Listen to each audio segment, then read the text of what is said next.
இந்த வீடியோ வந்து ஃபுல்லாக பாருங்கள். நான் என்னோட பெரிய மாமியாரோட வீட்டுக்கு போனப்போ இந்த பாத்திரம் பார்த்தேன். நான் நினச்சேன் இது அந்த காலத்தில் வெண்ணெய் எல்லாம் எடுத்து வைப்பாங்களே அந்த மாதிரி ஒரு பாத்திரம் அப்படின்னு. அப்போ தான் சொன்னாங்க இல்லை இது லஞ்ச் கேரியர் அப்படின்னு. ஓப்பன் பண்ண எனக்கு ஒரு மாதிரி ஆச்சரியமாக இருந்துச்சு. ஏன்னா நான் ஃபர்ஸ்ட் டைம் பார்க்குறேங்க. இந்த காலத்தில் எவ்வளோ க்யூட்டாக நிறைய லஞ்ச் பாக்ஸஸ் இருக்குது. ஆனால் அந்த காலத்துலேயே அவங்க அவ்வளோ அறிவாக யோசிச்சு இப்போ கூட குவாலிட்டி அவ்வளோ சூப்பராக இருக்குது.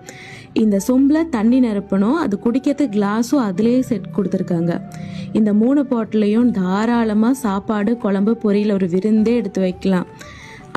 அது மட்டும் இல்லை, சாப்பிட்றதுக்கு பிளேட்டு, பவுலு, சொம்பு, டம்ளரு, ஸ்பூனும் இருக்குது. அந்த ஸ்பூன் வச்சு தான் அந்த கேரியர் லாக் பண்ணணுமாமா. எவ்வளோ நீட்டாக இருக்குது. எனக்கு ஃபர்ஸ்ட் டைம் பார்க்குறதுனால அவ்வளோ ஆச்சரியமாக இருந்துச்சு. ஏன்னா அவ்வளோ அறிவாக யோசிச்சுருக்காங்க. நல்ல ஸ்பேஷியஸாகவும் இருக்குது, நிறைய வைக்கலாம் சாப்பாடு. நீங்கள் இதுக்கு முன்னாடி இந்த பாத்திரம் பார்த்துருந்தீங்கன்னா கமெண்ட்ஸில்